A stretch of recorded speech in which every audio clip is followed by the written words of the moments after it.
진짜 71년에 찍은 영화인 것처럼 기술적인 부분이 너무나 부족해서 그래서 허구적 상상력을 더한 부분들이 조금 불편하게 느껴지더라고요.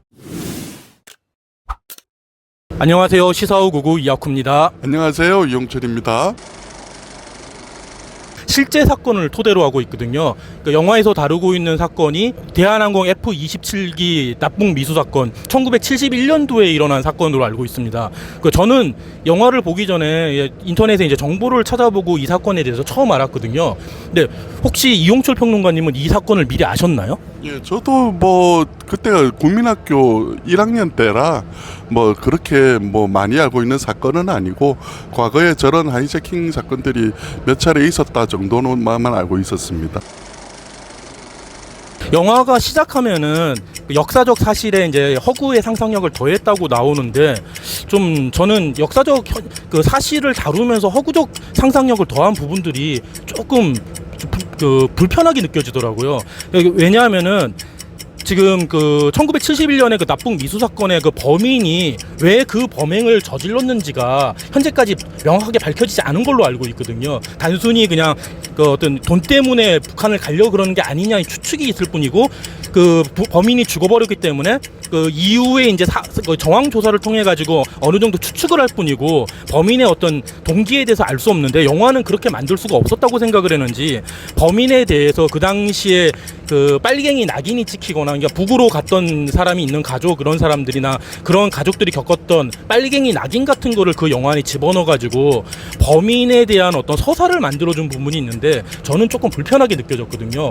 도리어 그냥 아무 동기가 없이 북으로 가서 그냥 돈을 벌고 싶다는 그런 사람이 나왔으면 더 어땠을까 생각이 들고 그리고 영화의 어떤 현실에서 있었던 인물 둘을 합쳐가지고 하정우를 만들어서 그 하정우가 영웅적인 행동을 하는 걸 보여주는데 영화 안에서 그것이 너무 좀 픽션에 가까운 진짜 좀 있을 수 없는 듯한 영웅주의적인 행동이 보여지면서 이게 영화가 어떤 현실을 다루는 거를 기반으로 하는데 이렇게 허구적 상상력을 발휘해가지고 영웅주의를 만드나가 좀 의문이 들더라고요. 도리어 그냥 역사적 사실에 살짝 기대가지고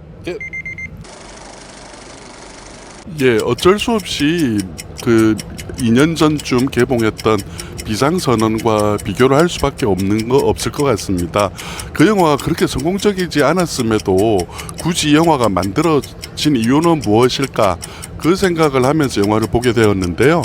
이 영화에서 제일 걸리는 부분이 두 개는 항공 하이제킹 사건이라 그러면 폐쇄된 공간에서 벌어지는 어떤 스릴러로서의 역할인데 이 영화는 기술적인 부분에서나 특히 사운드 측면, 목소리 연기 이런 측면에서 너무나 기술적으로 진짜 71년에 찍은 영화인 것처럼 기술적인 부분이 너무나 부족해서 그런 게 제일 걸리고요. 그러니까 스릴러로서의 역할이 너무 없다는 게 가장 큰 문제라고 생각이 들고 두 번째로는 조금 전에 학 선생이 말씀하신 거와 반대로 저는 인물을 어떤 플롯을 집어넣어서 인물의 매력을 그러니까 상반되는 두 인물이든 세 인물이든 어떤 인물의 매력을 만들어줬어야 된다고 보는데 이 영화를 보면 도무지 악당이건 영웅이건 도무지 매력을 느낄 수가 없어서 감정이입이 되는 인물이 없다는 게 제일 큰 문제라고 보여집니다. 그럼 이 영화의 유일한 장점이라면 비상선언의 엔딩 부분 때문에 그 당시에 좀 논란이 있었잖아요. 이 영화는 엔딩 부분에만 오히려 신경을 쓴 것 같은 느낌이 들어요. 그래서 엔딩 부분을 되게 안전하게 처리함으로써 이 영화는 별점을 특별히 부여할 매력이 별로 없는 영화 같아요. 그러니까 높은 점수를 줄 영화는 당연히 아니고 그렇다고 해서 또 형편없이 또 깔 영화도 아니고 2.5에서 2 정도? 2.5 정도가 그냥 제가 보통 주는 점수가 아니겠나 그런 생각이 들고 이 영화가 저는 흥행적으로 저는 이 영화가 왜 이 시점에서 만들어졌는지를 이해할 수가 없고, 그러니까 이 영화가 어떤 스릴러로서나 뭐 한국적 드라마로서나 요즘 젊은 관객들한테 특별히 소구할 만한, 다가갈 만한 그런 부분이 저는 별로 느껴지지 않았어요. 그래서 뭐 매력 지수 면에서도 좀 많이 떨어지고, 그래서 저는 뭐 그렇게 관객을 모으지는 못할 영화라고 보여집니다. 예.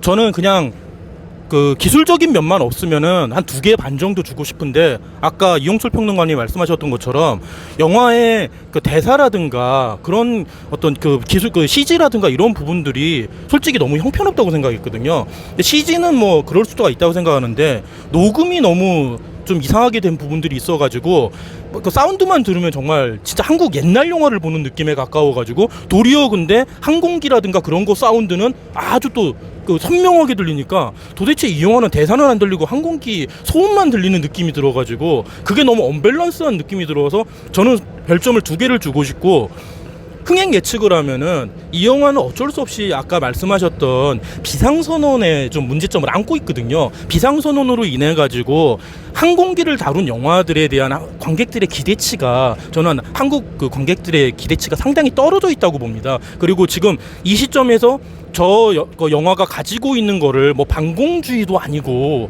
굳이 왜 만들었나, 이 뭐 지금 이런 영웅이 필요한가에도 의문도 들고, 이게 실제 사건으로 과연 사람들의 어떤 신금을 그만큼 울릴 수 있는가도 의문이 들어서, 뭐 마지막에 성동일 배우나 이런 분들이 연기가 좀 애잔한 면은 주긴 했지만 그거는 배우 혼자 그냥 해낸 거지 영화가 만들어낸 게 아닌 듯 해가지고, 뭐 흥행 예측도 저는 뭐 그렇게 좋을 것 같지는 않고.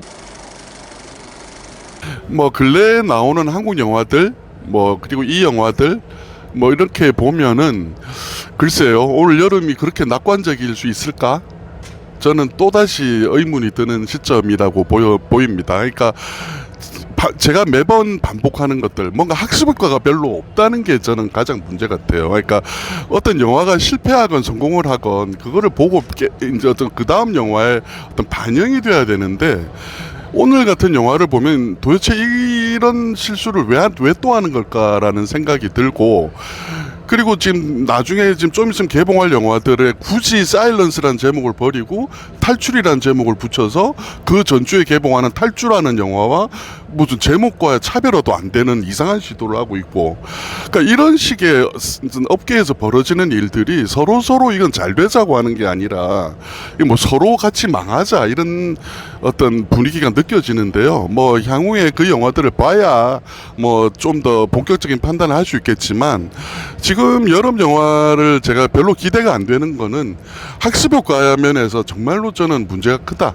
그래서 지금 현재 느낌은 그렇습니다. 예. 근래 그 한국 영화의 리메이크라든가 실화를 다룬 영화들을 보면서 그 코로나 이후에 그 영화를 제작하는 분들이 좀 큰 어떤 시나리오에 모험을 안 하고 좀 안전하게 간다는 면이 좀 보이고 있거든요. 그래서 그 검증된 컨텐츠를 가지고 영화를 다시 리메이크를 하거나, 아니면은 사람들이 알고 있거나 좀 화제를 모을 만한 실화를 통해 가지고 영화를 만들자. 그게 뭐 잘 만들면은 괜찮긴 하고, 뭐 환성가이즈처럼 괜찮은 그 영화의 완성도를 보여줄 수는 있지만, 오늘 하이제킹처럼 지금 이렇게 안전한 영화를 만든다는 게 과연 코로나 상황 이후에 한국 극장가의 어려움에서 그 관객들이 영화를 안 본다고 자꾸 말을 하지만, 과연 지금 한국 영화를 제작하는 사람들은 어떤 그 각성을 했거나 아니면 이제 관객들의 어떤 요구를 따라가고 있는지, 그거에 대해서 좀 깊이 좀 생각을 해봐야 되지 않나 하는 그